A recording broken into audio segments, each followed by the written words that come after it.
18 अगस्त 2022 को public comments के लिए इसको डाला गया। 8 सितंबर तक कमेंट्स आए, उन कमेंट्स को और इसको लीगली वेट करके 8 मई को इसे दिल्ली सरकार की मुख्यमंत्री की अप्रूवल मिली और 25 मई को एलजी साहब की इसको अप्रूवल मिली।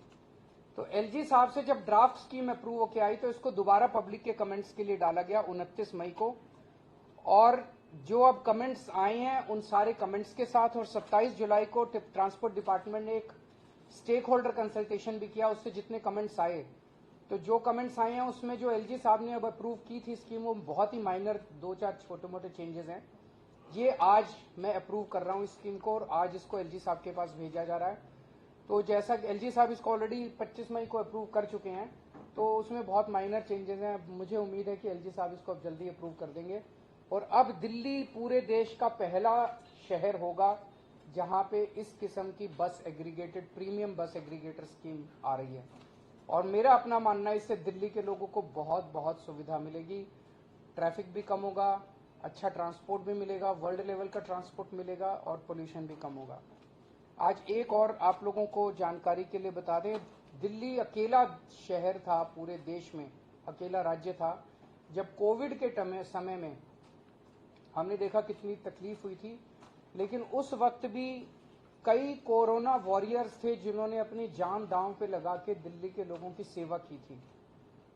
जो कोरोना वॉरियर्स शहीद हो गए, ऐसे लोगों को दिल्ली अकेला राज्य है जिसने 1-1 करोड़ रुपए की उनकी शहादत का सम्मान करते हुए उनके परिवार को, मैं, मेरे मंत्रीगण, उनके घर जा जाके हम उनको 1-1 करोड़ रुपए का चेक दे के आए थे।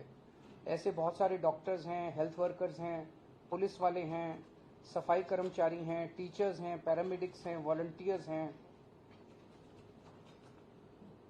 अभी पिछली जो मीटिंग हुई, इसका एक ग्रुप ऑफ मिनिस्टर्स है जो अप्रूव करता है, उसमें 2 नाम और अप्रूव किए गए हैं।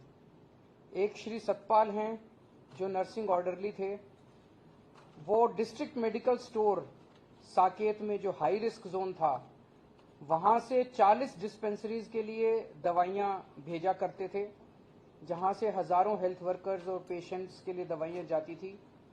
उनको अपना काम करते वक्त कोरोना हो गया और 28 नवंबर 2020 को उनकी शहादत हो गई। इसी तरह से एक कांस्टेबल अमित कुमार हैं दिल्ली पुलिस के, भरतनगर पुलिस स्टेशन में लॉकडाउन के तहत जो कंटेनमेंट जोन्स हैं, तो दीप चंद बंधु अस्पताल के आसपास बहुत हाई रिस्क एरिया का जो कंटेनमेंट जोन था वहां इनकी ड्यूटी लगी थी। वहां कई पेशेंट्स आते थे, उनको भी वहां पे कोरोना हो गया और 5 मई को 2020 को इनकी शहादत हो गई। इन दोनों को 1-1 करोड़ रुपए की राशि अभी अप्रूव की है।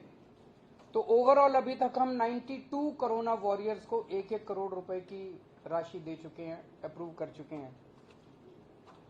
92 करोड़ रुपए हम इन 92 करोड़ कोरोना वॉरियर्स को दे चुके हैं। मैं उम्मीद करता हूं इनकी आत्मा को शांति, भगवान से प्रार्थना करता हूं शांति मिले और हम पूरी तरह से इनके परिवार की जो भी जरूरत पड़ेगी मदद करेंगे। सो इन दोनों मुद्दों पे अगर आपके कोई प्रश्न है तो। सर, पहला सवाल है, लास्ट टाइम जब आपने जैसे मेंशन किया कि जब ये पॉलिसी लेके आए थे बीजेपी ने बहुत हंगामा किया, एसीबी तक पहुंचा, तो क्या कोई सर्टेन ट्वीक्स आपने किए हैं कि इस बार फिर से पॉलिसी उस जो इन्वेस्टिगेटिव अब एक्चुअली केंद्र सरकार ने अपने मोटर व्हीकल्स एक्ट में कुछ चेंजेस किए हैं। वो चेंजेस करने के बाद उन्होंने कुछ एक खाका तैयार किया है कि ऐसे बनाई जा सकती है। तो केंद्र सरकार के जो चेंजेस हैं मोटर व्हीकल्स एक्ट में, उसको ध्यान में रखते हुए हमने पॉलिसी बनाई है। पहले जो हमारी पॉलिसी थी वो हमने अपनी सोच के हिसाब से बनाई थी।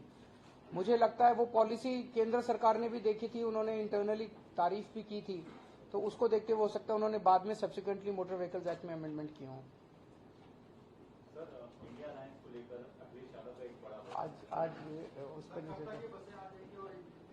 ये अब मैं समझता हूँ जैसे ही एलजी साहब क्लियर कर देंगे, नोटिफिकेशन जारी हो जाएगा, उसके बाद लोग लाइसेंस के लिए उसके 90 डेज के अंदर ये लागू हो जाएगा। सर, कोई टारगेट भी है, कितने मैक्सिमम नंबर ऑफ लाइसेंसेस होंगे, कितना बस? देखिए ये मार्केट ड्रिवन है, सो जिसको लगेगा कि there is a market for वो सभी